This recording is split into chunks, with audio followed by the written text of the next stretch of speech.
Welcome back to Cursed Convos. Per usual, it's me, something sick, with your boy. Little Chips, what's good, guys? Long It's good, it's time no good. hear.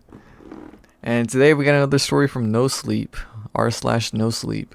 And it's called Help Me, There's a Man Pretending to Be My Dog. Written by Auntie Pogger. Poggers in chat. Poggers in chat. Hopefully the story is a banger.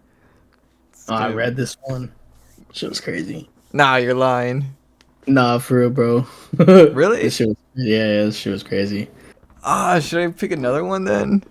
Nah, it's pretty good. Okay, okay, cool, cool, cool, Nah, cool. just like you haven't read it. Oh shit. I Okay, gotta, okay. Nah, I mean, it sounds good. Shit. No, it's because I read a different story. Well, not read, but heard a different story that was kind of similar. It was pretty cool. It was like a devil dog or something, but it was crazy. Oh, okay, Crazy. okay. Alright, let's get into it. My name is Sydney. I am 13 years old. My best friend's name was Honey. She was a 9-year-old Goldie. The man pretending to be Honey looks like he's around 40 years old. He wears her skin, and my family believes it is her. They brought him home 3 weeks ago. My mom cried when she saw him sitting on the porch. My dad dropped to his knees, calling him our sweet girl, as he scratched behind Honey's floppy ear, reaching his white, pink human ear. He didn't seem to notice how Honey's ear was slightly falling with each scratch. Danny, my little brother, hugged his neck and buried his face in the man's skin, rubbing the rolls on his back like it was fur. But it's not Honey. It's a naked man wearing my best friend's fur. Honey didn't walk like that. She didn't stumble over her own paws, or, well, hands and knees, because that's what they are, hands and knees. He crawls awkwardly, shifting his weight like he's never done it before, like he's learning how to be a dog. The worst part is, I think he believes it. He barks when my parents tell him to, his deep and manly voice sounding nothing like my Honey. He growls when Danny plays tug-of-war, getting in a dog-like, playful position as drool drips from his chin and his body is on full display. He even wags what's left of her tail. It's unsettling. It makes me cry. He sits by the door when the leash comes out, patting with this strange, unnatural smile, like he's excited, like he wants to be walked. I tried to tell my mom. I told her it wasn't Honey, but she just stroked his head and said, "Don't say that, Sydney. Look how happy she is to be home." The first night he got here, I heard scratching outside my window. I peeked through the curtains and saw him in the backyard, digging with his bare hands. His nails were caked with dirt, and he was muttering to himself between shallow, panting breaths.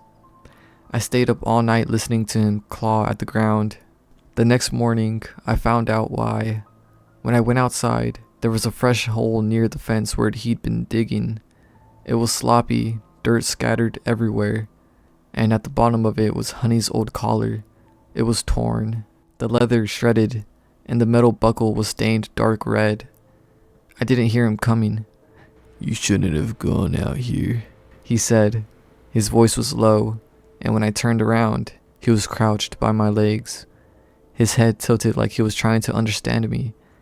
His hands were dirty, trembling as he reached for me, but I bolted before he could get any closer.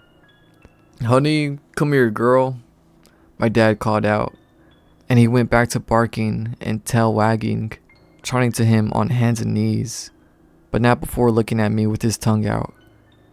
Since then, he won't leave me alone. He follows me around the house, sniffing at my toes and licking my legs. Anytime I'd yell at him to stop, my family would tell me I've turned into a dog abuser. They'd make me pet him, and he would bark happily. He sits outside my door at night, whining softly, scratching at the wood. Last night, he finally pushed the door open. "Scoot over," he growled, climbing into my bed without waiting for me to answer. He curled up beside me, his knees pulled to his chest, and rested his head on my pillow. He smelled like dirt and sweat and something I don't want to name. I didn't sleep at all. I just lay there, stiff and silent, as he muttered and whimpered in his sleep. His breath was warm against the back of my neck.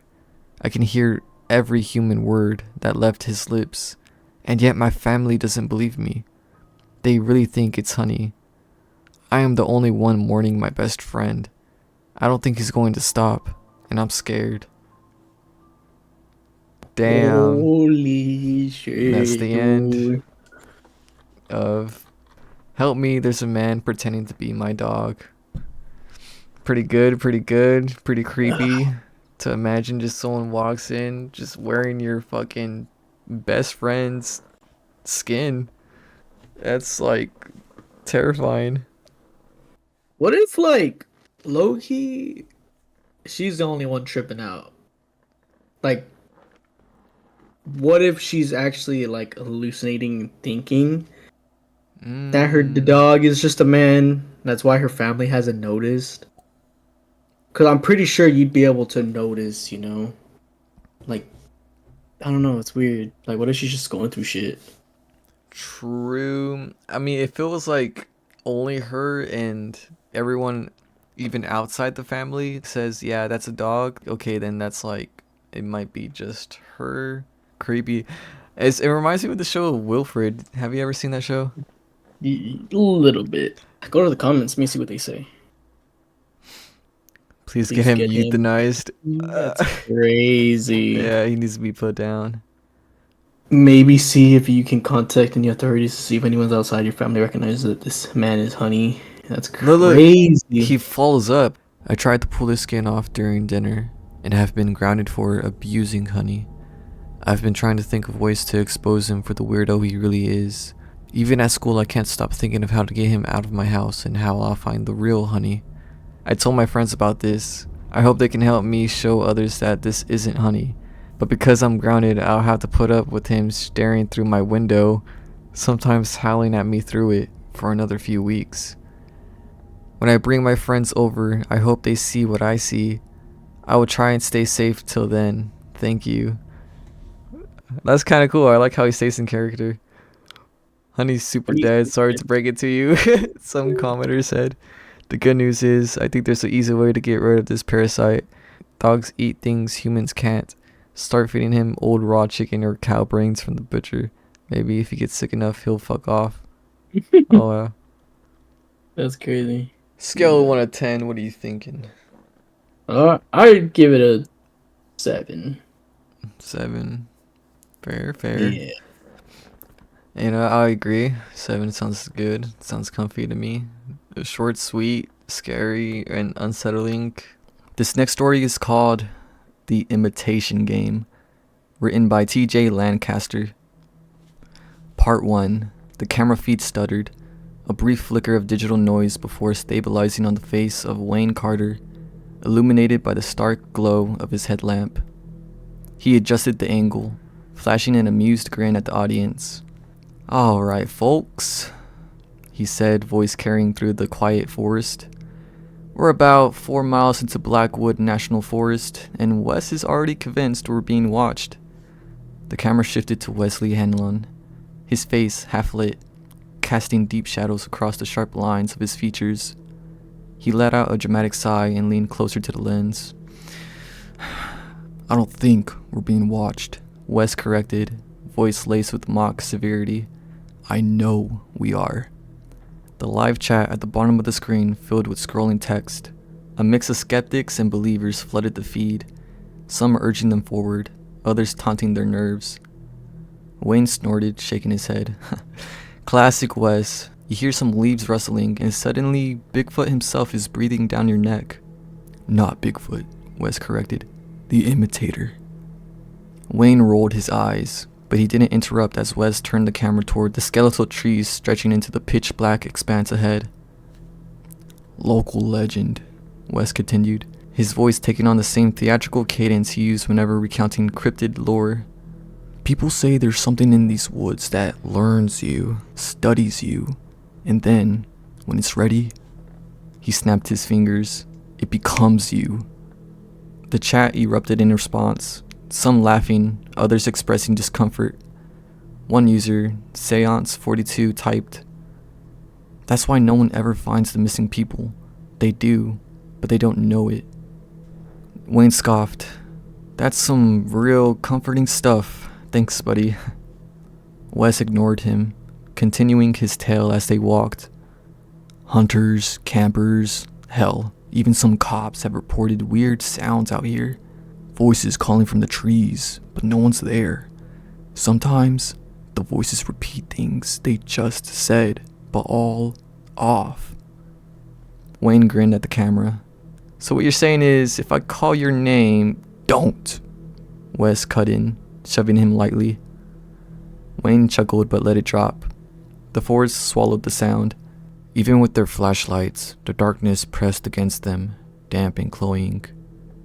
Leaves rustled in the breeze, and branches groaned overhead, but no birds called, no crickets chirped. Even the distant hum of nocturnal life had quieted, leaving only the steady crunch of their boots against the underbrush. Wes slowed, eyes darting toward the trees. Okay, Wayne muttered, lowering the camera slightly. What? Wes didn't answer immediately. Instead, he raised a hand, motioning for silence. He tilted his head, listening. The chat swarmed with speculation. Did you hear that? There was a whisper. Guys, what's wrong? Then, from somewhere ahead, a voice cut through the night. Okay, what? Wayne's blood ran cold. The voice's tone was flat and toneless, but it was unmistakably his. He swung the camera forward, scanning the tree line. Nothing but gnarled branches and skeletal trunks, swaying slightly in the wind. Tell me you heard that, Wes whispered. Wayne swallowed hard. Yeah, he did. No, I'm just kidding. Wayne swallowed hard. It's an echo. An echo from what? Wayne didn't have an answer. The chat filled with alarmed messages, frantic and confused. Play it back. There was something behind you. Dude, it sounded just like Wayne. Wayne forced a laugh. The sound brittle. Okay, let's not freak out over a weird sound. Then, from behind them, something spoke. Okay, let's not freak out. Every muscle in Wayne's body seized. The words had been repeated, but twisted, like someone struggling to recall how a sentence should be structured. Like a machine attempting to mimic speech but failing just enough to make it wrong. Wes let out a strangled breath. Wayne gripped his flashlight tighter, angling it toward the undergrowth. The beam stretched deep into the trees, illuminating nothing but more endless dark. Then, a figure, barely visible between the trunks, shifted. Wayne whipped the camera toward it, catching only a glimpse before it moved, fast, impossibly fast, vanishing into the shadows. The chat exploded. Run! What the fuck was that? Oh, hell nah. Behind you! Hell yeah. Oh, shit. Behind you! Wes swore under his breath while Wayne forced himself to keep the camera steady. He wanted to believe it was an animal, a trick of the light, but his gut screamed otherwise. We keep moving, he said quietly. Wes hesitated, then nodded. They pressed forward, moving faster now, the tension thick between them. The chat continued its frantic warnings, but Wayne ignored them, too focused on keeping his nerves steady. The night pressed in. Somewhere, just beyond the reach of their lights, something was listening. Part 2. The forest had changed. Wayne felt it before he could put words to it. The sensation creeping in like a slow infection. The trees pressed closer, their branches gnarled and reaching, as if they had grown denser in the last few minutes. It was impossible, but so was the voice that had spoken behind him, warping his own words into something wrong. The chat scrolled in frantic bursts at the bottom of the screen. The feed was still running, thousands watching, waiting, urging them to leave. Wes didn't need convincing. He kept close, his movements clipped and tense, headlamp casting erratic beams of light across the forest floor. His breathing had gone shallow, barely audible over the crunch of their boots. Wayne's fingers felt stiff around the camera, his grip tightened with each step. Let's just... A voice cut through the dark. let's just... Wayne whipped around, the camera swinging wildly, nothing but trees, gaping dark between them. His breath hitched as the realization set in. It had come from ahead of them this time. Wes locked eyes with him, and though neither of them spoke, the understanding was instant. It wasn't behind them anymore. It had circled. Wayne forced his voice to remain even. We keep moving. Wes nodded. We get back to the truck. The chat erupted in agreement. Wayne adjusted the camera strap over his shoulder and picked up the pace, his pulse hammering beneath his ribs. They had made it out of worse. The human mind played tricks in the dark. How many times had they gone hunting for ghosts, cryptics, urban legends, only to walk away with nothing but eerie stories and high engagement rates? That had to be what this was, except it wasn't. The sensation of being watched had sharpened, a needle-like pressure against the back of his neck. No matter where he turned, it felt like something had already moved, just out of sight. Then they heard a whisper, coming from the left, curling through the trees like a mist. Wayne. His steps faltered. It had spoken his name. He turned sharply, the camera catching only the trembling leaves where someone had just been. The sound of movement rippled ahead of them. A low rustling, the barest scrape of something brushing tree bark. Not quite footsteps, but close. Wayne caught up to Wes, speaking low. I don't care what kind of viral gold this is. We end the stream when we hit the clearing. No argument here. They moved quickly, the path twisting with unfamiliar ways. The trail should have been straightforward, but every turn seemed wrong. Had they come from that direction? No. Hadn't that tree been on the left before? The chat had turned to full-blown panic. Where are you? The trees moved. Go back. Go back. Wayne, what the fuck? Check your six. The static came first, a low, crackling hum, rising over the ambient noise of the forest. Wayne glanced down at the equipment, adjusting the mic. The sound didn't stop. It grew. His stomach turned. That wasn't coming from the gear. It was coming from somewhere else. Then came the sound of laughter, a dry, broken sound that took a second for Wayne to register. It was thin and warped, but there was no doubt about it. It was Wes's laugh, but there was just one problem. Wes hadn't opened his mouth. His stomach lurched. Did you... Wes shook his head violently. No. Wayne breathed heavily. His grip on the camera strap turned painful, nails pressing into his palm. They weren't alone. Something else had joined the conversation.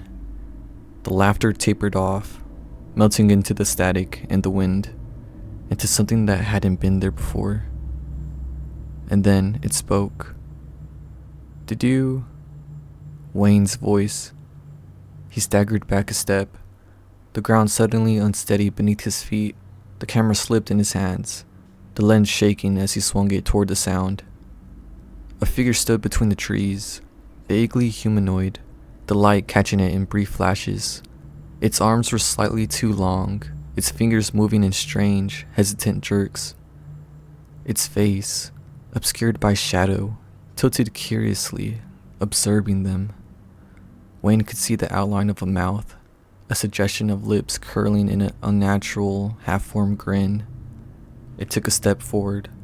No, that wasn't right. It hadn't taken a step, not exactly. It had skipped like the frames in a lagging video, its movement fractured into something wrong. Move, Wes whispered. Wayne couldn't. He knew better. Knew that if something wasn't right, if something felt wrong in the woods, that you didn't stare, engage, or try to understand it. And yet, he was frozen.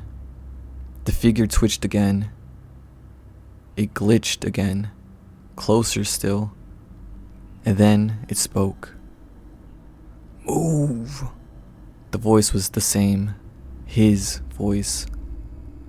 Wes grabbed his arm, yanking him back so hard his shoulder wrenched. The moment shattered, Wayne stumbling as Wes pulled him into a full sprint. The camera swung wildly, catching nothing but streaks of black and gold as they ran. The chat was chaos, messages blurred, Thousands of people screaming through text, all of them reduced to meaningless symbols. Wayne's breath heaved. He forced himself forward, his brain catching up to his body in disjointed bursts. His shoulder ached where Wes had grabbed him. His legs burned. He had lost his bearings entirely. The only thing keeping him moving was the sound, the laughter following them. Wayne glanced back, the camera bouncing in his grip, blurring everything into streaks of color and motion. But for a second, a single, shattering second, he saw it again. The figure standing still among the trees, and beside it, there was another. Wes. No, not Wes. Something imitating Wes. The camera jerked as Wayne ran harder, muscles protesting. They burst through the underbrush, hitting open ground. The clearing. The truck had to be close.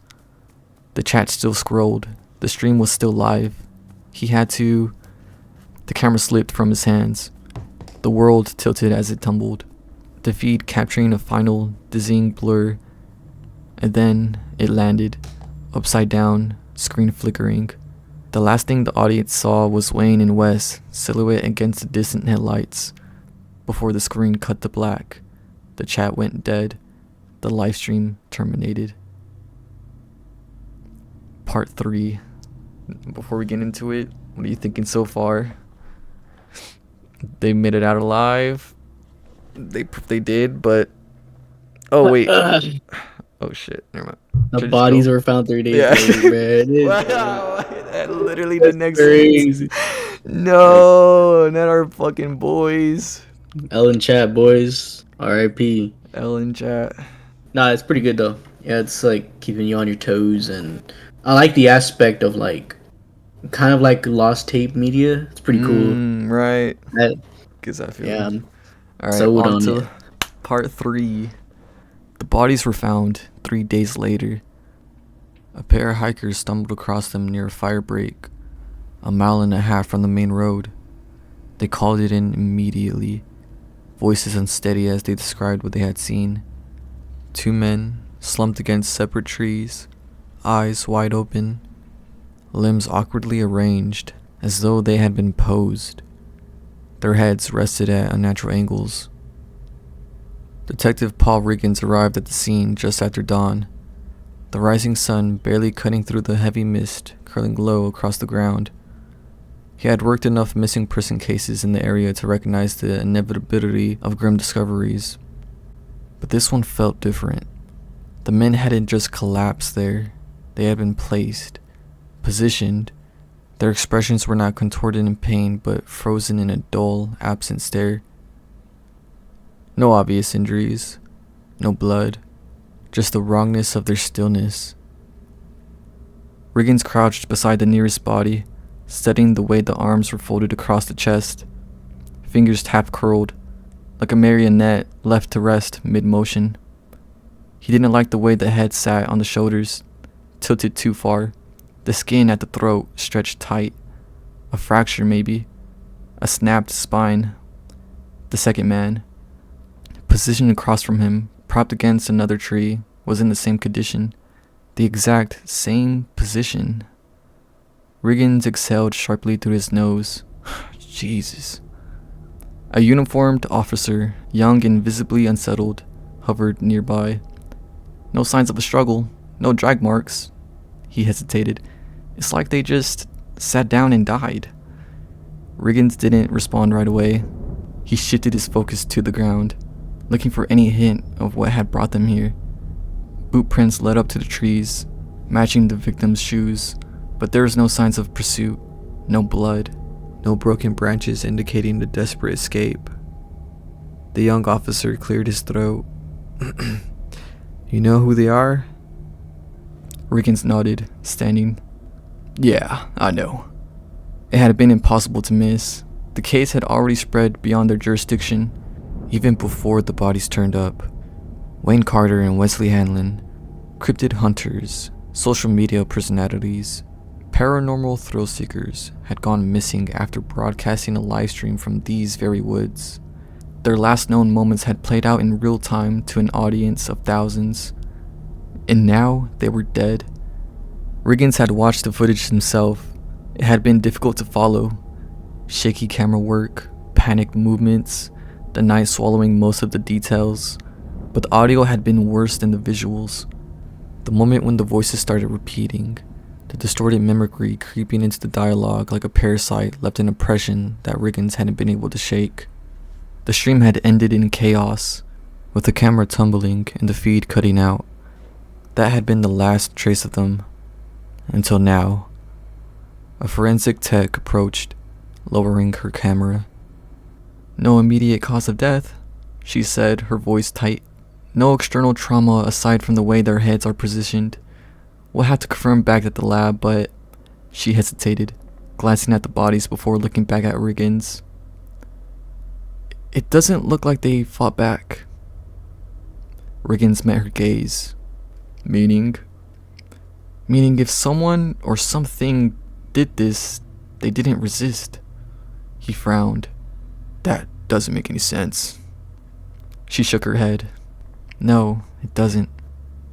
The crime scene was documented and the bodies transported, but the unease remained. As the team packed up, Riggins stood at the edge of the tree line, staring at the spot where they had been found. Something gnawed at him, an unanswered question buried in the quiet. The victims had been discovered near a fire break, a clearing, the last place they had been seen running toward in the live stream. But there was a problem. Their truck was still there, and they hadn't been anywhere near it. Holly Tran sat at her desk, fingers poised above the keyboard, staring at the live stream archive without pressing play. She had already watched it once. That had been enough. Wayne and Wes had been her friends. She had been moderating their streams for nearly 2 years, filtering through chat, banning trolls, and keeping things organized. She had never believed in the cryptid nonsense they chased, but that had never mattered. The show had been fun, a game, until now. The official cause of death was still unknown, but the authorities weren't treating it as a homicide. No defense wounds, no clear injuries beyond the unnatural tilt of their necks. Holly had studied every moment of the footage, analyzing the timestamps and reading the chat logs. The viewers had seen something, a figure in the trees. Something shifted at the edges of the frame. At one point, someone had typed, "There are 2 Wesleys." She had paused the video and rewound it, frame by frame. It had taken her 3 attempts before she saw it. It occupied a fraction of a second. A glitch in the movement. Wayne had turned toward Wes, only Wes had already been standing next to him. The second Wes hadn't been there a moment before. Holly's stomach twisted as she replayed the moment again, her mind rejecting the impossible. The shape had been almost right, but the shoulders were slightly too high, the posture subtly wrong. The way the head moved, not like a person turning, but like a puppet being adjusted on the unseen strings. It was impossible. But Wayne and Wes were dead, and their bodies had been arranged like dolls. The thought made her feel sick. The chat logs were still open. She scrolled through the final minutes, reading the frantic reactions. "Get out! Did you see that? Bro, what the fuck? 2 Wesleys?" And then, the final comment before the feed cut. "The other one isn't leaving." Holly closed the window, pushing away from the desk. She needed air. She wasn't superstitious. She didn't believe in ghosts or demons or whatever the hell people thought they had seen in that live stream, but she believed in something being wrong. The footage hadn't been altered. There were no signs of tampering. And the worst part, Wayne had seen it too. She could tell, now that she was looking for it, the moment his face had gone pale, his expression shifting from confusion to terror. He had realized what he was looking at, and then he had run. The first call came just after midnight. Holly was still awake, staring blankly at the ceiling, willing herself to stop thinking about it. Her phone buzzed on the nightstand. She picked up without checking the number. At first, there was only silence, and then she heard a low, crackling distortion. Her grip tightened. "Who is this?" In response, there was yet more static, followed by a rustling noise, like wind through trees, and then a voice. "Who is this?" Her stomach clenched. It was her voice. A moment later, the call disconnected. She stared at the screen. The number was unfamiliar, and the call was unidentified. She lowered the phone slowly, bile rising in her throat. Just then, a notification popped up. "Cryptid pursuit is live." She gasped. That was impossible. The channel has been inactive since their deaths. Her fingers hovered over the screen, reluctant, but she had to see. She tapped the notification, and the stream opened. At first, the screen was entirely dark, save for a faint, shifting glow, like weak flashlight beams moving through the trees. And then, over the faint rustling of the leaves, she heard a slow, shuddering, inhuman breath. The chat was already filling with messages. "What is this? Guys, this isn't right. Wayne?" And then a voice broke through the silence. "Holly." It was Wayne's voice, but something was wrong. It dragged and stretched, as if the speaker was remembering the shape of the word in real time. The camera tilted slightly, adjusting, and the breath came again, slow and shuddering. And then the screen cut to black. The chat froze, and a final message appeared. "We're not done playing." Part 4. Holly didn't remember getting out of bed. One moment she was staring at her phone, the words "Cryptid pursuit is live" burning into her retinas. And the next, she was in her living room, laptop open, fingers trembling against the keyboard. The video feed was still up. The chat had slowed. Uncertainty settling in as viewers tried to make sense of what they had just seen. Wayne's voice, if it had been his, still echoed in her head. She replayed it, forcing herself to listen. "Holly." Her throat tightened. It wasn't right. The tone, the cadence. It was close, but the edges were wrong, stretched in ways that a voice shouldn't be. It lingered too long on the consonants, like something unfamiliar with the mechanics of speech was trying to wear the name. A new message appeared in the chat. "You hearing this?" More followed. "That wasn't Wayne. Who's running the account? Check the VOD. It's already gone." Holly switched to the archive tab, but the live stream wasn't there. It hadn't been saved. Her stomach twisted. That wasn't how the platform worked. Even if the account owner deleted a video, there was usually a delay. But this had vanished instantly, as though it had never been uploaded at all. Another message scrolled by, standing out from the rest. "Rewind." She frowned. Rewind. She clicked back to the live feed. The screen was black. There was no audio. But the timestamp, it was still running. The stream was still on. Holly hesitated, then dragged the playback bar backward. The darkness gave way to grainy movement. Her breath caught. The camera had shifted. It no longer pointed at the empty trees. Instead, it had turned, angled slightly upward, aimed toward a break in the branches. Through the gaps, the night sky was barely visible, the stars obscured by drifting mist. For a moment, nothing happened, and then the lighting changed. The shadows deepened and stretched, distorting into unfamiliar shapes. The chat exploded. "Did that just move? Rewind, look at the tree on the left. Something's standing there." Holly's fingers went numb. She squinted at the frame, forcing her eyes to focus. The movement had been subtle, but it was there. Something had stepped into view. She rewound a few seconds, watching again. At first, the trees were empty. Then, in a single, unnatural motion, a shape appeared, seemingly out of thin air. It stood at the edge of the frame, barely distinguishable from the darkness. Its form human, but wrong. The proportions were just slightly off. Its limbs were held too stiff, and its head was tilted too far. with the suggestion of a mouth set in an expression that didn't belong. The longer Holly stared, the more certain she became. It was facing at the camera. It knew they were watching it. Another whisper rose from the speakers. "Hello." Holly jerked back. It wasn't Wayne's voice this time, or hers. She reached for the laptop instinctively, as if she could shove it away and shut it off, but the video feed froze. The audio cut out mid-whisper, and the screen went black.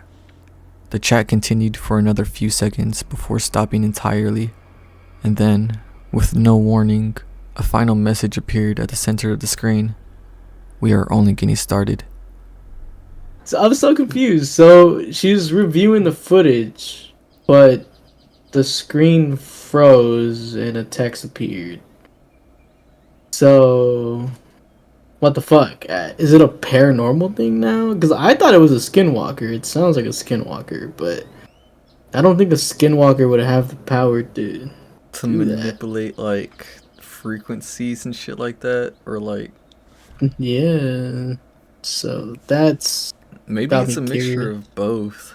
Maybe it has like power, like kind of like Slender Man, to like He mess up. distorts. Yeah, distort shit. There you go.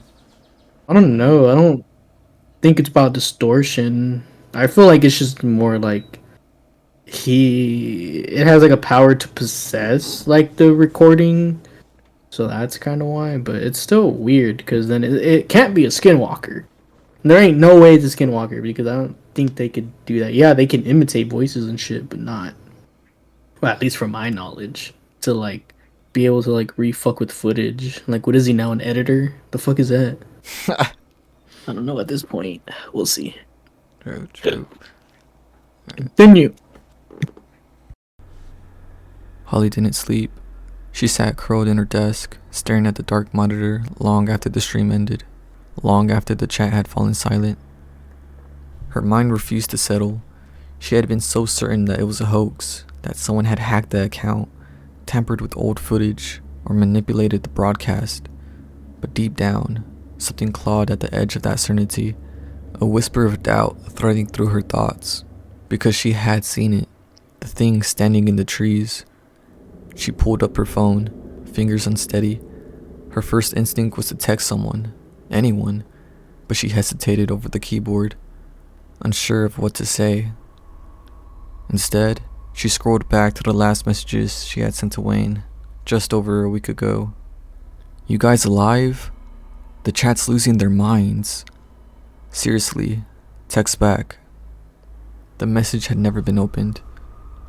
She swallowed hard and exited the thread, switching instead to her call log. Wayne's number was still there. She hovered over it. "Don't be stupid," she told herself. "It won't connect. It's just a number." Her thumb moved before she could stop herself. The call rang twice, then picked up. She heard nothing but silence. Holly froze. "Wayne?" The static was faint, but it was there. And then something whispered. "Hello." It was the same voice from the stream. She ended the call immediately, her hands shaking. Before she could process what just happened, a notification popped up. "Cryptid pursuit is live." Holly's stomach lurched. She didn't open it. She didn't want to see. Her phone buzzed again. A text, with no name attached. It was a single message. "See you soon." Detective Riggins stared at the transcript, his lips pressed into a tight line.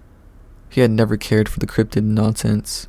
He had spent too much of his career dealing with actual cases, missing persons, unsolved deaths, things that had explanations, even if they weren't good ones. But this was something different. The stream had ended, but the account was still active. The logs were still populating, filling with messages from viewers who didn't know whether they had witnessed a prank or something else entirely. And Holly Chan had gone silent. Her last known activity was an outgoing call to a disconnected number. Her apartment was empty. There were no signs of forced entry or of a struggle. The only thing even remotely out of place was her laptop, left open on her desk. The screen was black, and the cursor blinked over an unfinished message in the chat. It's not him. Part 5. Detective Riggins wasn't a man easily rattled. Years of law enforcement had dulled his nerves to most things. Gruesome crime scenes, grieving families, cases that went cold before they had a chance to thaw. He had seen bodies in worse conditions than the ones they pulled from Blackwood National Forest. He had even handled cases involving missing persons who had turned up later, so altered by whatever they had experienced that they barely resembled who they had been before. But this was different. The transcript of the final cryptid pursuit stream sat on his desk, printed out in its entirety. He had read through it twice already, trying to convince himself that the hysteria of an online audience had blurred the truth, yet the details remained the same. Wayne and Wes had been running. From what? No one could say. The footage was too chaotic to pinpoint a single threat. But the chat had noticed something. Glimpses of an extra figure. Overlapping voices that shouldn't have been there. The final moments, where Wayne had turned to Wes, only for the chat to explode with messages screaming, "That's not Wes." Riggins exhaled slowly, rubbing the bridge of his nose. Holly Tran had been his best chance at figuring out what had happened that night. She had known Wayne and Wes better than anyone. She had spent years moderating their content, keeping things organized. If there had been a hoax, she would have been the one to uncover it. But now she was missing. Her apartment had shown no signs of forced entry. Her phone was still there, resting neatly on her nightstand. No calls had been placed from it in the past 12 hours. At least, none that made sense. Except for one, a call placed to a disconnected number. Wayne Carter's number. Riggins stared at the record, then back at the transcript. Something didn't fit. He leaned back in his chair, letting the pieces rearrange themselves in his mind. Wayne and Wes had fled from something in the forest. They had been terrified, their voices raw with panic, but their bodies had been found sitting against the trees, their heads tilted and their limbs arranged. There were no signs of a struggle and no defensive wounds. Riggins had been a cop for over 2 decades. He knew what it looked like when someone was posed after death. Wayne and West hadn't been posed. They had sat down. The internet had already moved on. At least, that was how it looked on the surface. A few channels had covered the story, YouTubers speculating about the imitator, debating whether the deaths were a hoax or something darker. Some claimed the whole thing had been an elaborate stunt, while others swore they had seen something in the trees. Holly wasn't sure why she kept scrolling through the comments. She wasn't even sure why she was still awake. She had packed the bag an hour ago, turned her phone off, shut her laptop, and convinced herself that she would leave town before morning, but she hadn't left. Instead, she had been staring at the black screen of her laptop, fingers frozen above the keyboard, waiting for something she couldn't name. She hadn't told anyone what had happened, not about the call, not about the voice, not about how after the cryptid pursuit account went live again, she had started noticing things in her apartment. A delay in her reflection when she passed a mirror, a half-heard whisper when she closed her eyes for too long. She had tried to ignore it, but she failed. Now sitting in the dark, she felt the weight of something unseen pressing against her skin, like a static charge building in the air before a storm. Her fingers moved without thinking. She opened the chat logs again and scrolled to the last message she had typed. It's not him. She didn't remember typing it. She had never hit send, and yet, there it was, frozen on the screen. She swallowed hard, and the screen flickered. Yeah, for a fraction she of did. a second.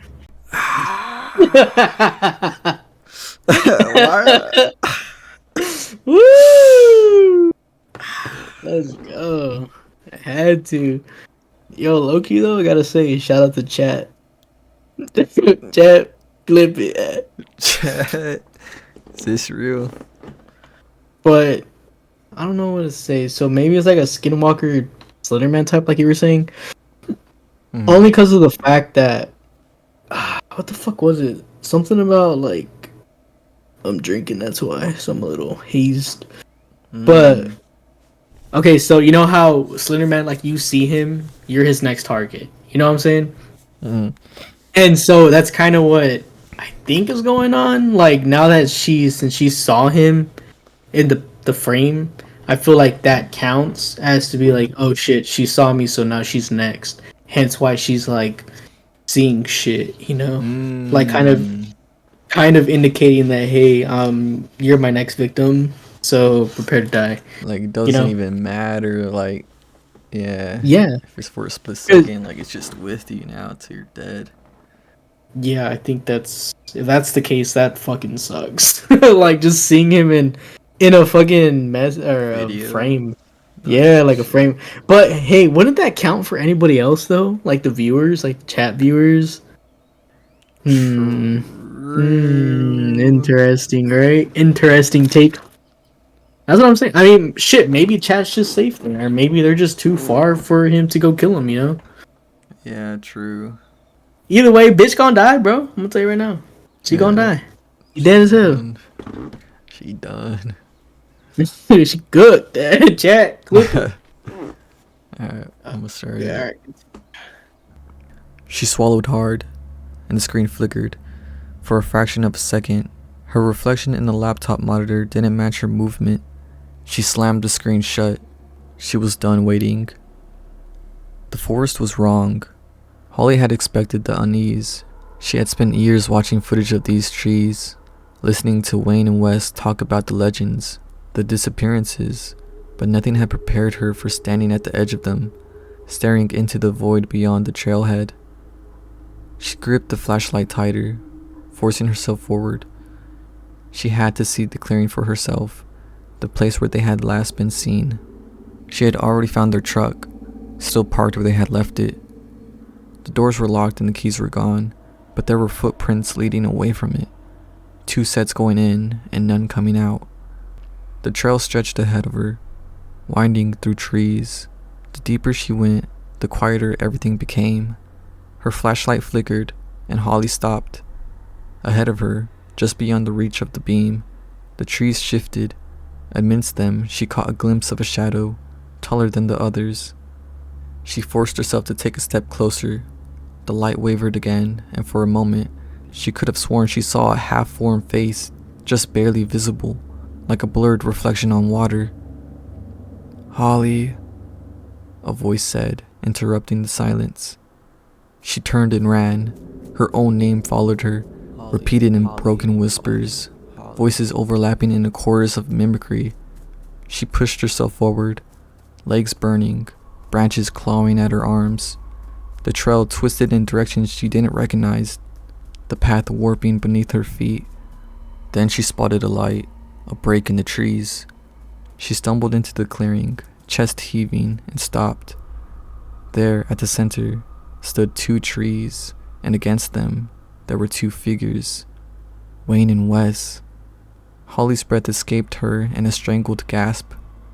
They were sitting just as they had been found, but their eyes weren't open, and their heads weren't tilted. They weren't dead, they were waiting. Wayne moved first, his hands uncurling slowly. Then Wes's head lifted, his mouth opened. Together they repeated, "We're not done playing." Regan stared at the laptop, jaw clenched. The new cryptid pursuit stream had ended hours ago. The footage was already gone. To make matters worse, Holly Tran was now missing, and something was still using their voices. He reached for his phone. He didn't know who he was calling, but he had a feeling that whoever answered wouldn't sound quite right. Part 6. Detective Regan sat in his car outside Holly Tran's apartment, listening to the faint hum of the radio beneath the quiet of the early morning. He had gone over the details over 100 times, turning them over in his mind like puzzle pieces that refused to fit. 3 people were missing, 2 had been found dead, and yet they were still talking. Riggins wasn't the type to get caught up in ghost stories. He had spent his life dealing with real horrors, murders, kidnappings, cases where the human mind twisted in ways it wasn't supposed to. But this wasn't human. He stared at the phone in his hand. The last number dialed was Holly's. The call had gone through. There was no voicemail or automated message telling him the line was disconnected.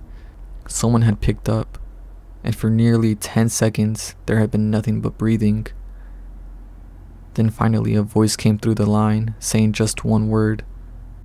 Paul. It wasn't distorted or unnatural, as Riggins had expected. It was surprisingly familiar, as if Holly herself had whispered his name through the receiver, waiting for him to respond. Still, Riggins had heard something layered beneath the word, like a second voice trying to produce the same tone. He had hung up immediately, gripping the wheel hard enough for his knuckles to turn white. He had wanted to tell himself that it was just a trick of the mind, a bad connection, an echo through the speaker. But then the notification came through. Cryptid Pursuit is live. The chat had been hesitant at first. A handful of viewers had tuned in, expecting another glitch, another broadcast that would disappear the second it ended. But when the stream stabilized and the screen flickered from black to grainy night vision, the numbers started climbing. People wanted answers. The first few messages Riggins scrolled through were cautious. What is this? Who's running the account? Is that the forest? The camera was moving, unsteady but controlled, as though someone was walking through the trees, filming the way forward. The angle was wrong, held too low, tilted slightly, but the forest was unmistakable. A thin mist coiled along the ground, swallowing the space between the trees. Then, a slow, shuddering breath interrupted the stillness, and the chat erupted. Oh hell no. Nope. Someone say something. The breathing continued, deep and measured, filling the silence. And then someone whispered, "Hello." The word came softly, stretched lightly at the edges, like a voice pulled from memory. The cadence was off, just enough to unsettle anyone that heard it. More messages scrolled in. That sounded like Wayne. No, it sounded like Wes. Why did it sound like both? The camera paused, and the breathing continued. And then, in a voice that was almost Holly's, something spoke. Come find me. So now they're live streaming from their account. It's starting the live and trying to make people go to the woods is what I'm saying. Like, it's trying to get more prey. It's like, hey, this device is like, a lot of people are coming because of this, and if I say these exact words, like, because it probably knows English by now, or like knows what words. Find me. Yeah, to be like, hey, like, yeah, come over here. Ooh. That is fucking crazy. Like, what Yeah, the hey. True. Like, they're fucking evolving. Like, how do you fight back? Like, I mean, especially if it has like desire properties to where it made Holly want to go to the forest, like, it might just work, which is fucking crazy. Damn. I'm gonna be That's real. scary. I would have been smarter, stronger than Holly. I would have been like, nope. I value my life. You see, that's your ego talking. What do you mean? My survival instincts talking, not ego. Like, I would have been like, yeah, Wayne and Wes, hey, rip, rest in peace. They were my boys, but you know, I gotta look up for myself. Like, they're obviously gone. They're done. Yeah, So rip. let me know if it's his ego talking. Chat, let me know if you're with me, if you do the same. Which is ego, yeah, bro. Because you don't ever get like that sometimes when you watch. No, where you watch a video and you're like, someone gets shot in the face and they die, and you're like, yeah, I could live that if I got shot in the face. You know, you don't ever think like that. That's drastic from what I'm talking about. Okay, I'm talking about like, okay, yeah, getting shot in the face is like, oh, I would have dodged it. Like, surely, obviously, no one would fucking do that. But hey, going to the woods where my friends just disappeared from, and there's already like on top of like all this creepy shit going on. Yeah, no, thank you. Like, why am I No, gonna so go just to disappear along with him? so Holy. you're saying that your curiosity wouldn't get the better of you? Like, you gotta think about it. We're fucking curious as shit. I think I would even go into the forest. Like, Ye- I'd probably end up giving in. I'd be like, shit, fuck, I need to know. Like, my two best friends just died. I'm seeing this thing tempt me to going, so I might as well just give it a shot. My ego would come in and be like, nothing's gonna happen to me. I'm gonna make it out. I'm gonna figure out what the fuck happened and come out with my life. You know? See, and that's why you would die with that kind of ego. You know, Yeah, yeah. I. You know, ego plays in like games where you're like, yeah, I could go in and perhaps use my ult to get like 6 kills, but you just go in to die. It's kind of like this. You're just gonna go in to So die, thinking you're I gonna do refuse. something. Nah, I refuse to believe that. And that's because there were two guys. All right, like you're going in by yourself. Maybe if you were to go in with I don't know why she didn't go in with like at least a strap or like Bro, someone come on. else. Like She admit it. She literally thought she was the fucking main character. She's the protagonist. Exactly. That's why she died. All the protagonists die. I would be the main character. Like, I don't know what to tell you. you would I have would died right like. then. What are you talking about? You're trying to like, yeah, man. I mean, who wouldn't go? Like, what are you on about? Me? I That's wouldn't crazy. go. I'm gone. Yeah, I'm in fucking That's Hawaii crazy. sipping on margaritas, man. Like, I'm not Man, worried read about you in that. here. Eh? Fuck Yo, that. it was good knowing y'all, but I'm out. Yeah, dead ass. Like, hey, it's been real, but I gotta yeah, retire. That's exactly, wild. Fuck no. I know you, bitch. I know exactly. you would go in that shit. Nah, oh, you don't know me well enough. Not well Yeah, enough. Holy.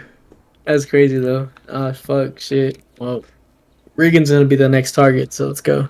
It has to be. It has to be. Riggins wasn't sure why he was watching. He had told himself he wouldn't.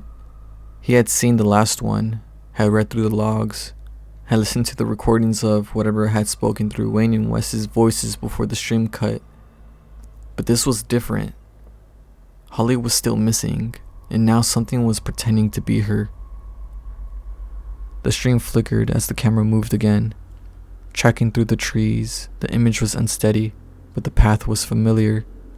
Riggins leaned forward. He had seen this place before. It was where they had found the bodies. The two trees stood just ahead, the ground untouched since the day the forensic team had packed up and left. The scene was the same, the stillness, the eerie sense that something had been left unfinished. But something was different. There were footprints in the dirt, leading away from the trees. The camera tilted upward and, standing just beyond the clearing, there was a figure. The viewers lost their collective minds. Say something! Who the hell is that? It's Holly, right? Riggins tensed. The figure was standing too still, too straight. Then it took a step forward. The chat exploded. It's her! Holly, say something. Why is she moving like that? Riggins didn't blink. The figure's movement was agonizingly slow, as though it was testing the mechanics of motion itself. And then, a voice spoke. Paul. The screen of Riggins' phone went black, but the call remained active. He inhaled sharply, jerking back. The voice whispered again. Come find me. The same words from the stream. Riggins tightened his hand around the phone. Where are you? The voice on the other end hesitated, but then spoke. I don't know. He stood so quickly that his chair scraped against the floor.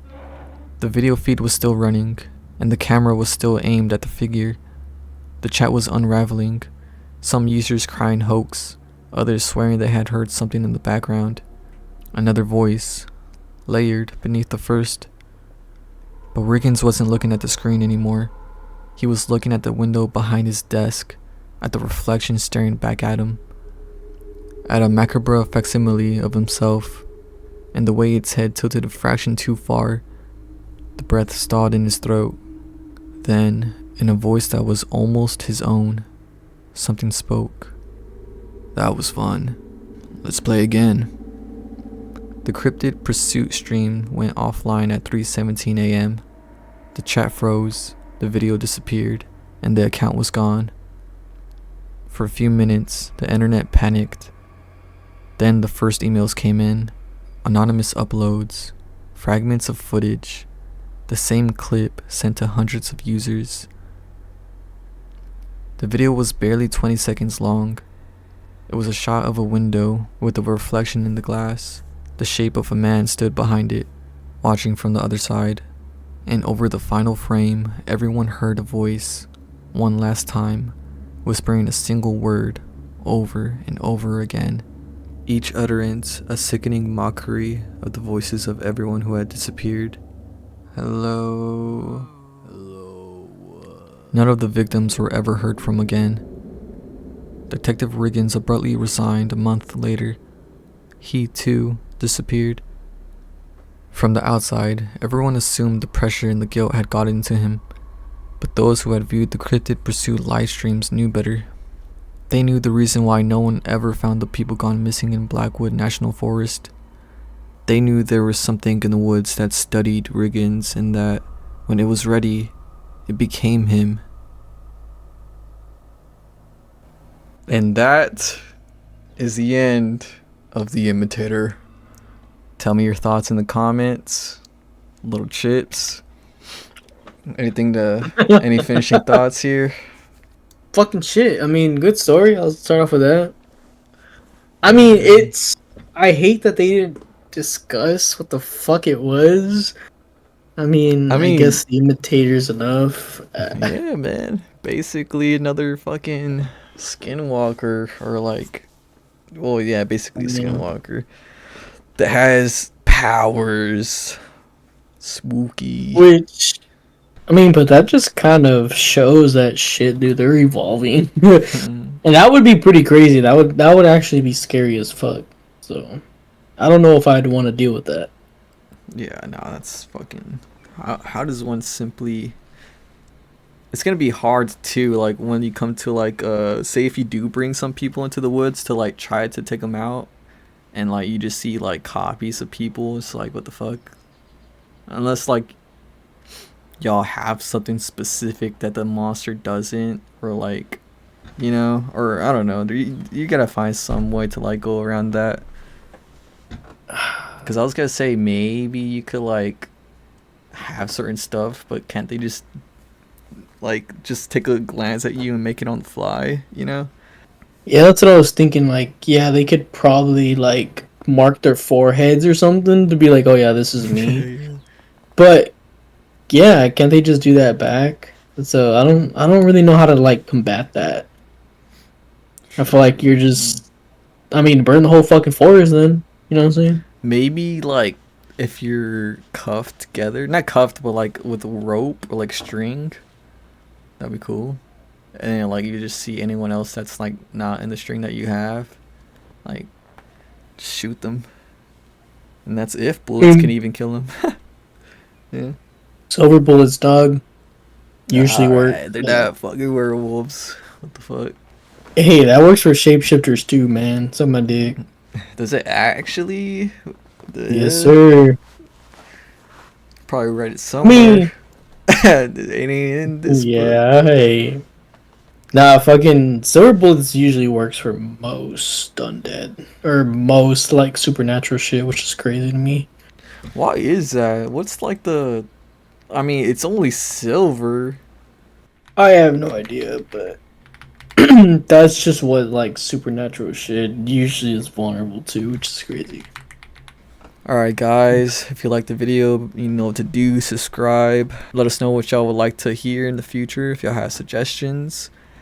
And it's been real, it's been fun. It's something sick, and... It's been Chips, and I'll see y'all on the next one. Peace! Peace! Shut the fuck up.